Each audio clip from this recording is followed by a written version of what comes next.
Good morning, good morning, good morning. My name is MightyStream. Today is June the 26th. I am brought to you by Hope Through Navigation, and this is our H.O.O.D Recovery Services. H.O.O.D is an acronym, H-O-O-D, that stands for Hope Offered on Demand. If you need to reach me at recoveryofhope21@gmail.com. I'm excited to do this just for today with you. Let's go ahead and get right into it. Let's see here. All right. Today, June 26th, surrendering self-will. Our fears are lessened and faith begins to grow as we learn the true meaning of surrender.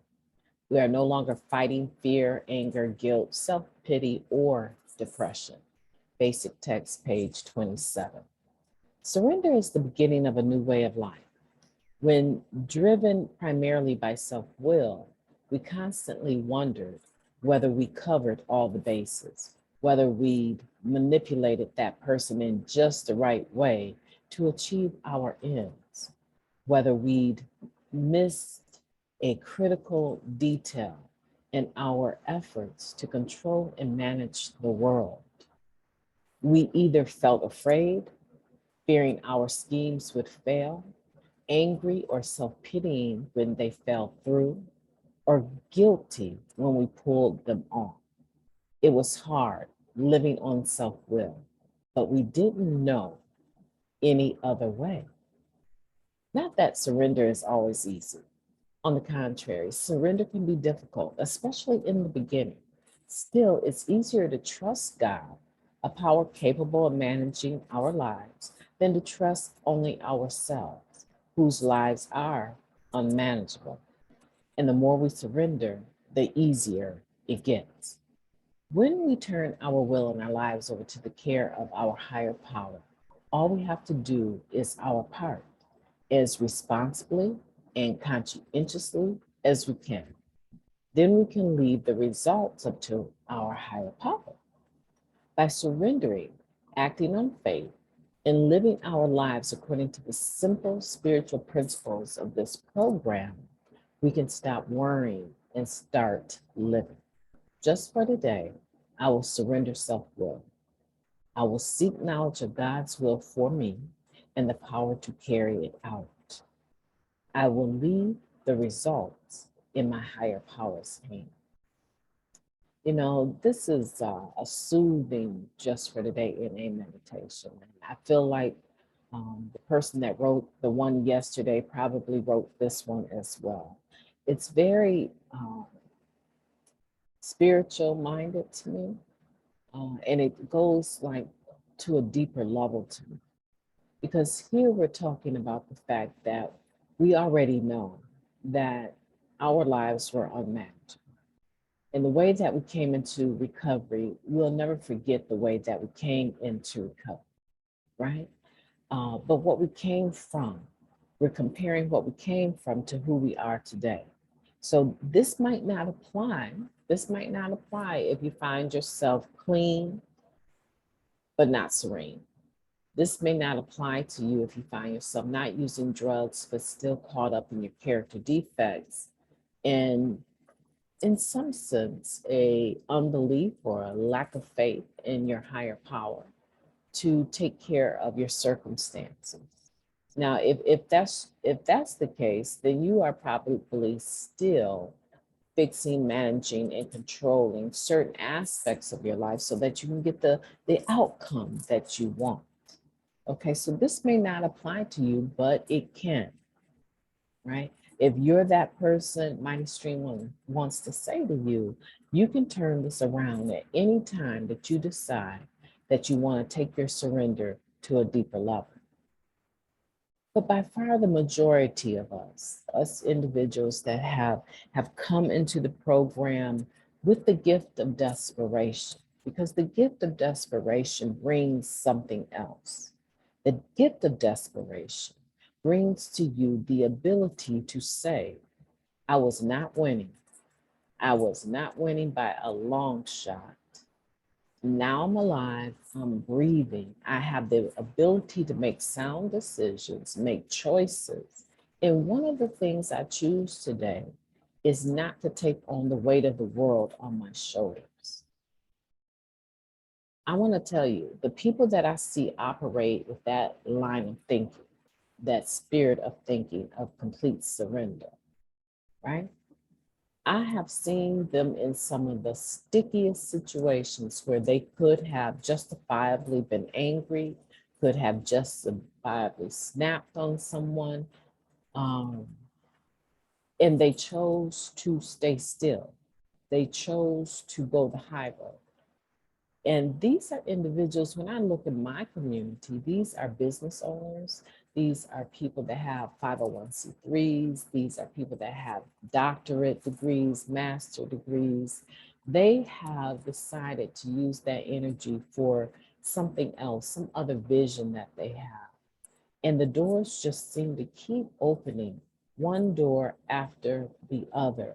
And they're able to attain heights and levels that other individuals cannot attain, not because they don't have it in them, but the level of surrender and the gift of desperation just isn't there, or it's not a complete journey enough for them to understand that most of the things that come our way that would deter us from living a surrendered and serene life are sent to us from the lower destructive power, right?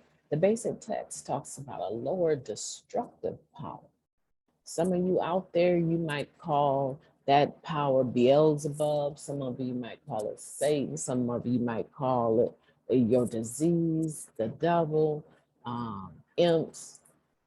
You might have any term that would represent negative energy, right?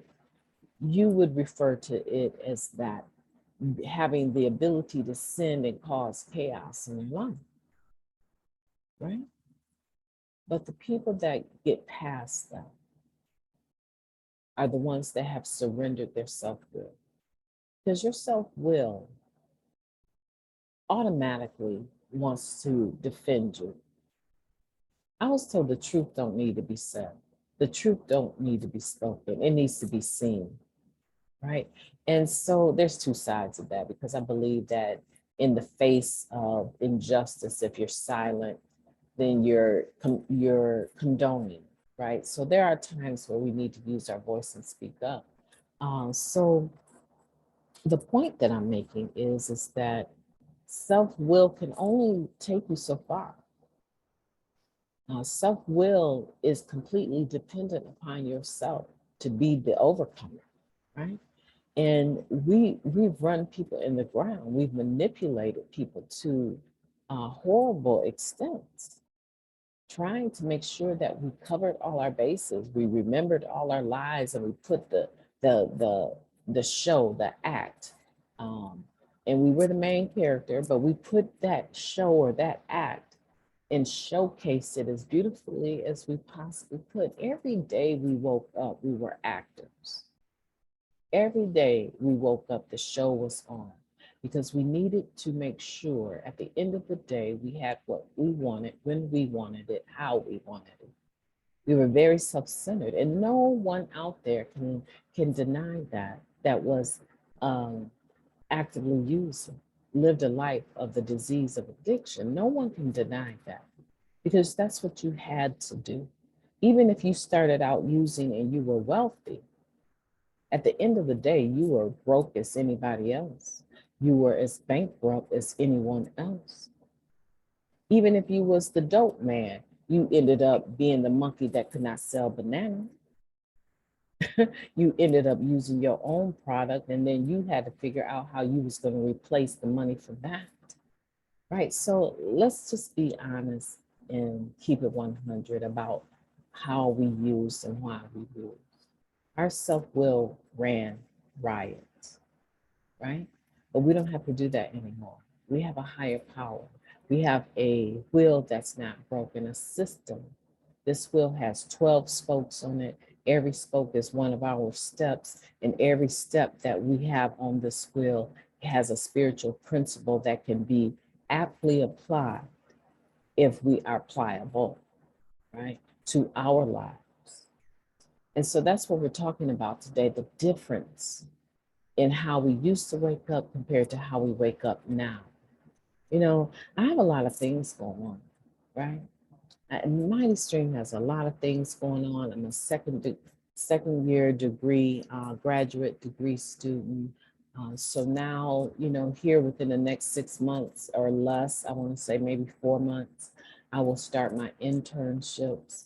And everything in between now and that time, I have about 5 more classes that are committed every Wednesday night at odd hours, 6 p.m. to 10 p.m., times when I would normally be trying to lay it down and rest, right?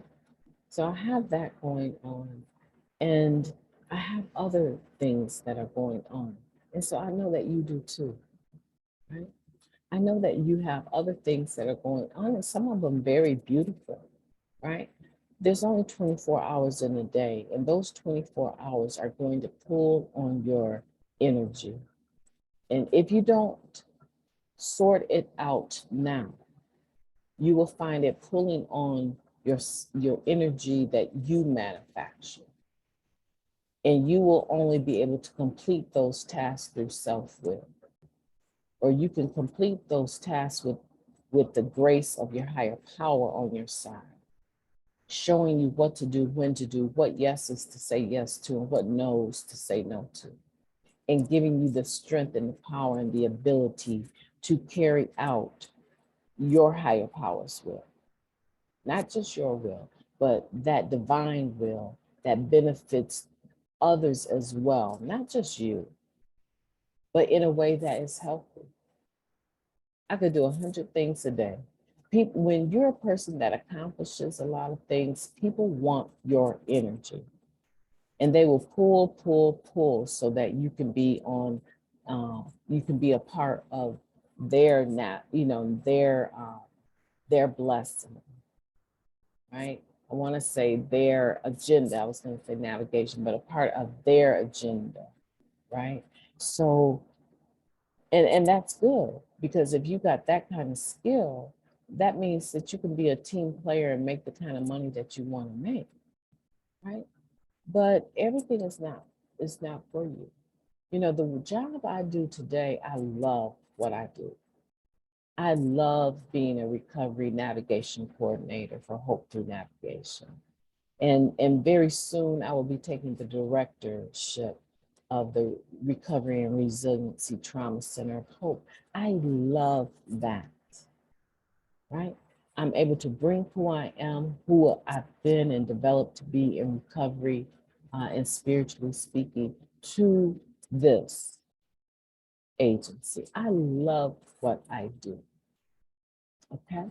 So there is no way I'm going to take a job working for the county, working with a prosecutor that I, I believe has imprisoned many of my community, many of my community with terms that were so ridiculous, right? Why would I put my energy into something that would cause me to have to work on a day-to-day basis under someone that I don't have a firm faith in? Huh? I don't want that reputation, right? And so I know that I could do a good job for them, because I do a good job for anyone I put my mind to. But why should I? When where I am, right? My ability to surrender, the self-production, right? My willing to surrender, having to be first and having to be seen and having to have the most and be the richest. When I am internally content, the peace from within with what I do satisfies me. And I have time to spend with my family, right? So sometimes people will try to pull you, and you need to have a relationship with God to be able to say yes or no to this. See, today I don't have to line myself with anybody else's agenda that doesn't line up with what I feel I'm led to do. And so I want to encourage you, if that's you, if you have found yourself spending years doing something that is just making other people make more money, is something that you could actually do with your own label, then I want to encourage you to do it with your own label. If it's something that you're really passionate about, I tell people this all the time. If it's something that you could do and money was no issue, and you would do it for free because you're that passionate about it, you need to be looking at doing that to make money, right? Because other people, when they see your passion, they will pay for that passion, right? So, in regards to this, just for today, in a meditation, the point is that when we're surrendering, we are acting on faith and living our lives according to the spiritual principles of this program. We can stop worrying and start living. You can start living your dream. Lost dreams awaken and new possibilities arise. And this is our benefit. This is the fruit of our initial first surrender. But there's always a deeper level. And I want to remind you of that today, that you can take that surrender into another level that will bring you the type of fruit that you're seeking. You don't have to carry the weight of the world on your shoulders. My name is MightyStream, and I have enjoyed your company, and I will be talking to you tomorrow.